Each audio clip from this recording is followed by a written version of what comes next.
with that said, let me introduce my guest. He is a motivational speaker. He's also a marriage therapist, or at least a life coach, and his name is Mbogwa Mumbi. Karibu sana to the show. Asante sana. Good to have Joyce, you here. thank you. We want to talk about the power of soul ties. And the truth is, a lot of people, I think we've heard this phrase, but maybe they don't fully understand what we mean by a soul tie. So maybe you can go ahead and just define that for us. Thank you, Joyce. I'm glad being here. If you look at the phrase soul tie, probably in the ritual sense of those two words, it's like tying, knitting, interweaving two souls together, joining. So soul ties refers to a bond, a very strong bond that exists between two people who've had a relationship that is just beyond physical. Where now the spiritual aspect of it is clearly evident, or the spiritual aspect of it. So it is that relationship of bonding between two persons in terms of relationship that is much, much deeper than just the physical aspects that we see. How is a soul tie developed though? Because there's plenty of people who are in relationships, Yes. but I don't think everybody would claim that that person they're in a relationship with is their soul tie. Interestingly, we seem to think that soul ties are only sexual. There are several ways through which soul ties can be created. For example, by birth, the fact that I have a father, a mother, or my close siblings, already we have soul ties. Or through intimate relationships developed over, for example, business relationships, entrepreneurship. If probably we have a business that we'll partner in, over time, our relationship may go beyond just the physical. It could also be vows that we make, but the deepest and probably the most everlasting soul ties are sexual ties, because these two spirits have a very, very deep connectivity, intimacy, and therefore they are likely to last longer and have more emotional power or attraction towards the parties involved. And I think generally, usually, I think most people who've heard of soul ties almost always hear it within that context of it being a sexual activity that has bonded two people together. Yes. But even with that, then, it is usually with a negative connotation. Having a soul tie to someone is often perceived as a negative thing. I don't think I've ever heard anybody, say it's a soul tie and celebrate that they have a soul tie to someone, because we're always talking about breaking a soul tie so that someone can move on in their next relationship, or heal from a hurt from whatever relationship they had with someone. So maybe you can explain that further. Thank you, Joyce. I am married, I have a family, I have a wife. Clearly, we have soul ties between my wife and myself. This is not negative, it is positive. It helps us to become one. If you use a glue to put together these two pieces of paper, because we can use this to try and demonstrate what a soul tie is. Okay. The relationship between my wife and myself has been glued together. In fact, in that book, great book, they say the two become one. So it's not always that soul ties are negative, absolutely not. But of course, if the ties between the two parties are not helping them to grow or develop, or are not beneficial, then certainly they are negative. For example, if I'm married and I have a relationship with somebody else, and this is clearly not my wife, ultimately this relationship these soul ties rather may affect my marriage or relationship with my wife adversely.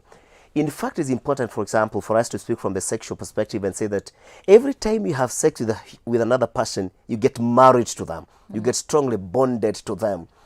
And if this is not going to be your marriage partner, it is most likely that over time, this relationship may not be productive. It becomes very difficult at some point to try and break this relationship that you may not want to continue with at some point in your life.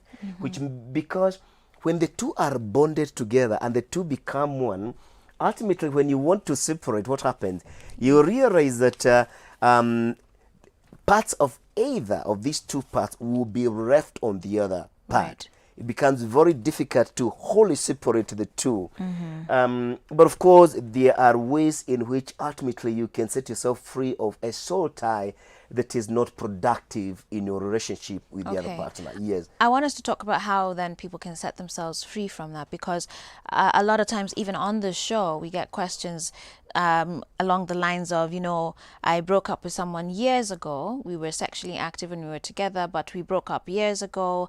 Now I'm married to someone else, but I'm still thinking about my ex. Or, every time my ex texts me, then suddenly, you feel confused about Absolutely, the state of your Joyce. relationship. Absolutely. So how does one fix that? How do you, because as you're saying, when you're with someone, yes, you're right, your parts of you are going to be left with that person, Absolutely. and parts of them will be left in you. So when that relationship doesn't work out and you're moving on, how do you clean up so that you don't have to carry, and imagine if you've been with 10 people, right? So you just have pieces of this person, that That person, person. and you're taking them into your new relationship. So how do you clean up so that you are as, I don't know what word to use, but let me just say, as ready, as presentable for your current relationship, this one that you want to stick to? Okay. And the reason that probably I'm still feeling strongly about a person I even hate, or a person that we probably parted 10, 20 years ago, is because whereas probably we may have separated the physical aspect, the spiritual aspect is not separated as yet. The soul ties, the two souls are still joined together, because for example, if you had had a sexual relationship with this person, literally your spirits are now together. When we were in school, we used to do some practical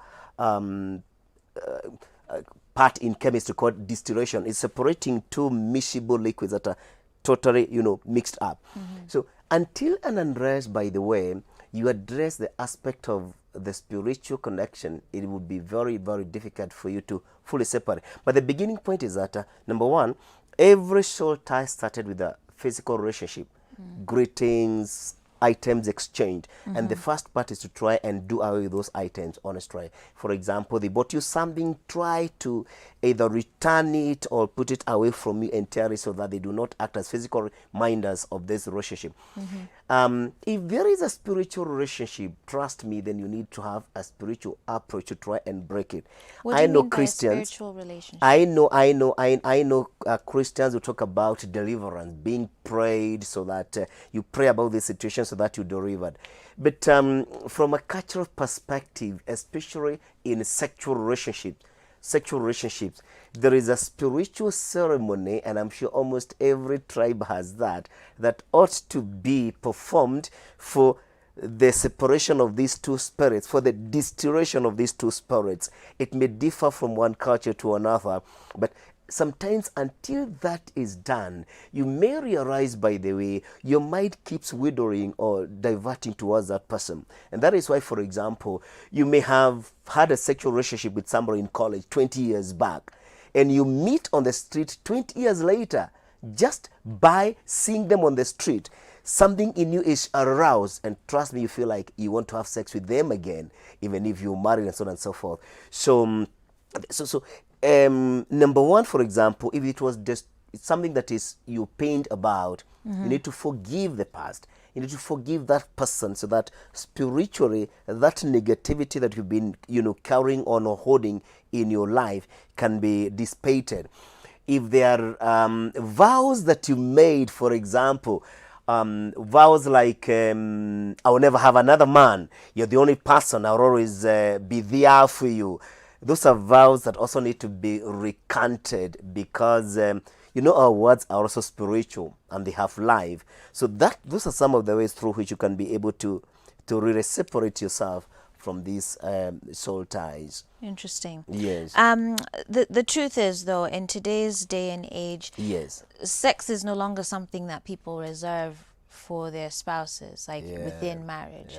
A lot of people are very open about moving around with different partners, sleeping around with different people. Some even like just to raise money for themselves. The sponsor culture has become very prevalent. So, this show has a lot of young viewers too. What would you say to them then, considering you're saying that a huge portion of soul ties are physical, and the sexual ones specifically are some of the most powerful unite us as far as soul ties are concerned. So what would you say to young people then, considering the culture in which we live in today? In spite of our lifestyles today, we need to speak and say the truth. You see, the law of gravity will never change. If a baby perches up on the fifth floor of a building and they accidentally fall, notwithstanding their ignorance that they do not understand the law, the force of gravity, they will die. What you have stated is very, very true. And that is why, because choices have consequences, you can see the turmoil, you can see the misery that the world is going through, that families are going through, that young people are going through, as a result of breach of the truth.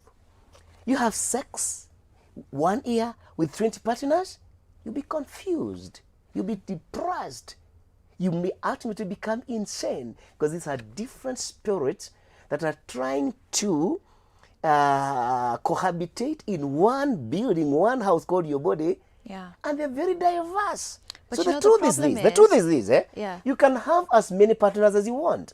You can have sex with 10, 20 people, but be prepared of the consequences. So what is my message to ourselves? Let me tell you this. The rule of morality has never changed, because God will never change, So please engage in these practices that are immoral, but be ready to suffer the consequences. So and the truth about consequences is that they may not necessarily happen to you right now. Yes, they may. Because I think a lot of people look around and see, oh, but I'm seeing all these people who've become famous because of selling their bodies, or they're now living large. They're flying off, on holiday internationally. They don't look like they're suffering any consequences. By you then saying it's not necessarily that the consequences will manifest right now, but at some point, every action does have a consequence, whether it's public or private. There's going to be something that someone will have to deal with, because I think a lot of young people are conflicted because they see a lot of immoral behavior. We're glorifying it in music, we're glorifying it in our videos, in what we watch, and we're not seeing those consequences. So it's very confusing for young people, but maybe you can comment on that as your final word. If you sow a seed of a plant that eventually will have thorns, you don't see the thorns when the seed just germinates. Probably when it is just a seedling. But ultimately, it may grow into a big tree that has a lot of thorns. If you are keen to look at those celebrities who are living large today, and those who have lived large in the past, you can clearly see some of them today suffering. Some of them have died. We have an unlimited number of examples. So ultimately, one day, you will suffer your consequences. And that is why it is very important for us to have a vision and think long-term in terms of our life. Long-term in terms of, for example, I don't want to die young. And I know the kind of habits that would probably shorten my life. So these celebs sometimes, if we use them as our role models, can be very, very confusing. And it can be lethal in the long term. So I think it is very important for us to have a vision of the kind of life that we want. In fact, the thing is, one of the biggest challenges that we have today is we are being very worldly, and being worldly means we are conforming to the patterns of the majority in the world. But the truth is that the majority in the world more often are wrong. So we need some personal, have your own spine. Absolutely. And stand for your own values. Great. Well, thank you so much, Mbugua Mumbi, for coming through to the show. I see you have a book there. Maybe you can tell us about it very quickly. Is this a book you've authored? It's a book I've authored. I'm an inspirational author. I've done 4 books. My first and best-selling book is called Excuse Me, Your Dream is Calling You. By the way, I'm a former street boy, brought up in a family with 11 kids, not known my father ever seen. But I started dreaming very early. When in class 5, I dreamt of working in the bank, and I actually became a banker. Then resigned to pursue my own, passion in life. All right. So how can people get this book, and how can they reach you? Very good. If I could kindly give my telephone number, 0723942929, 0723942929, or you can also go to my Facebook page, Mbugua Wamumbi, or my website, mbugwamumbi.co.ke, on my YouTube channel, Mbugua Mumbi TV. All right. which our raw Great. materials are. Thank you Yes. so much. Thank you very for much. coming through. Thank you, And guys. guys, be sure to follow him on social media and contact him should you wish to purchase his book. With that said, we need to take a short break now. But coming up next, we're going to be looking at some of the latest fashion trends. This is Full Circle with Joyce. Stay tuned.